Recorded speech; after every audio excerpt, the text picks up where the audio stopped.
Hello everyone! Ayan, good morning. So, ngayon is January 29. Grabe no, 2 days na lang New Year na, no? Pero ngayong umaga, okay. So, ngayon ko lang kasi i-open yung mga yung mga nabunot, yung mga napanalunan ko, nabunot ako sa raffle, tapos yung mga exchanging gift namin ng mga kaibigan ko, ganyan. So, ngayon ko lang siya i-open. Sabi ko, mag-aalmusal ako. Natatandaan nyo ba, meron kaming nung nakaraan? Ano yun? Yung kaming magkakaibigan, alam ko may, yung sa noodles, ayan, di nyo makita. Yan o, sa mga narigalo o mga na-receive kong regalo. So, wait lang. Alam ko meron to small things can makes us happy dun sa pagpapalitan ng regalo. So, yan, eto. Nakita ko to yung Lucky Me na to. Tagal ko nang hindi nakakakain itong Lucky Me na to. Tapos, may kasama siya. Chu, bakit ba kasi may shaver? Anong connect ba nito sa ano? Anong connect nito sa Lucky Me? So, lulutuin ko siya ngayon, mga kabayan. Kasi lagi na lang, di bang, Indomie yung niluluto natin. So, this time, we're gonna eat, eto, Lucky Me, di ba? Ano to? Pinoy na ano to, Lucky Me. Pinoy na Lucky Me. So, itong shaver na to, ire-reserve natin to. Hindi ko alam. Yan, para magamit natin. So, ito yung almusal natin. So, tara, samahan niyo ako, lutuin natin. Lagyan natin mainit na tubig. Yan na siya. Yan na siya.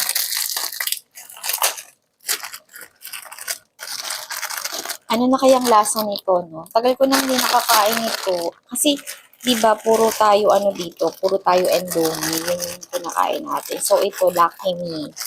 Pansit. Chicken. Lucky Me chicken. Ano natin. Tananan. Excited na ako. Excited ko na siyang kainin.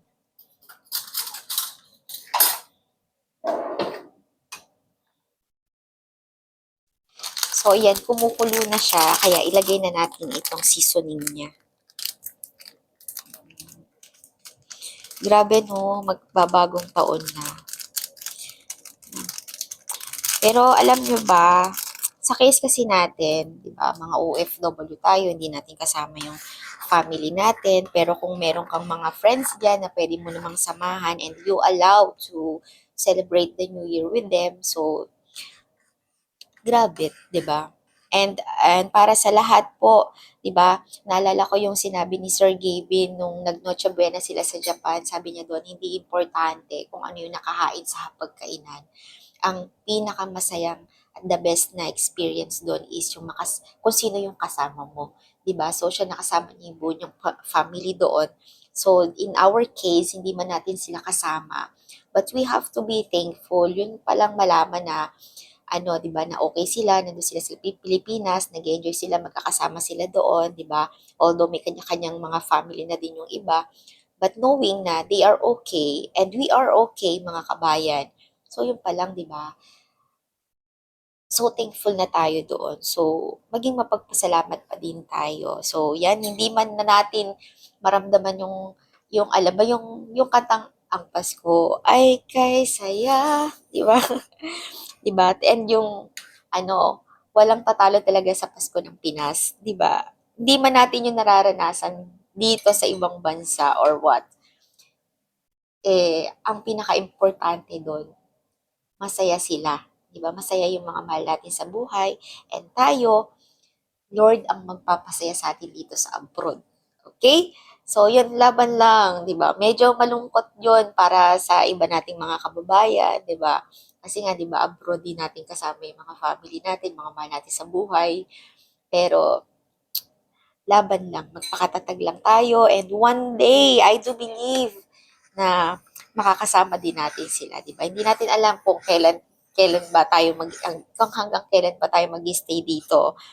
But, I do believe na hindi naman yun magtatagal, mga kabayan, at makakasama din natin sila. So, ayan, luto na. Luto na yung ating Lucky Me. Ano kaya last? Ay, hindi. Meron akong egg. Ayan, lagay natin. Ayan, para kumpleto. Diba? Hindi kumpleto ang Lucky Me without egg. And para po pala dun sa mga kababayan ko dyan ng mga ex-abroad, matatapos na yung New Year, papasok na yung 2026. 'Di ba?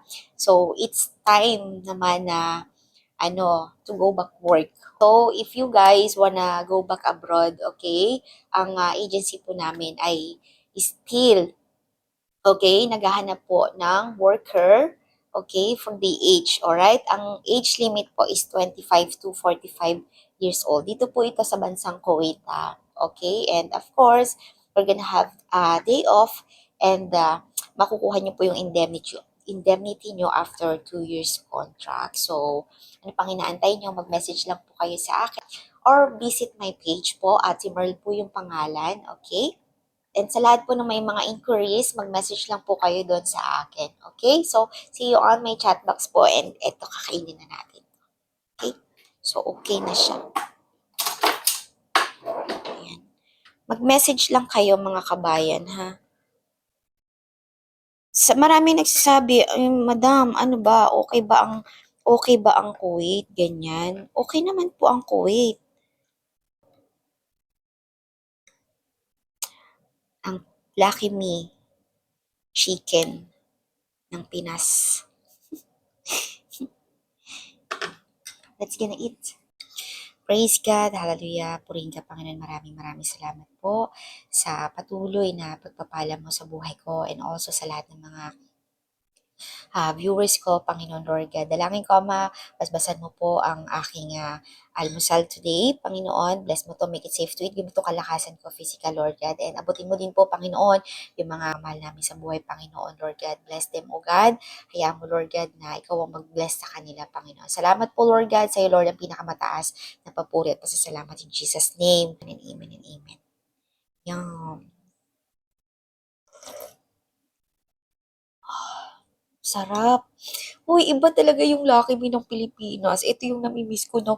Ngayon ko lang talaga siya ulit nakain kasi puro nga Indomie yung kinakain namin dito at ibang-iba talaga yung lasa niya, 'di ba? Sabi ko nga, 'di ba, bakit ako bibili kung meron naman kami mga Indomie dito? Bibili pa ba ako nito? 'Di ba? So, 'yan. Thank you, Chu. Chu, thank you sa ano mo, Lucky Me. Lucky Me na may shaver. Sarap niya.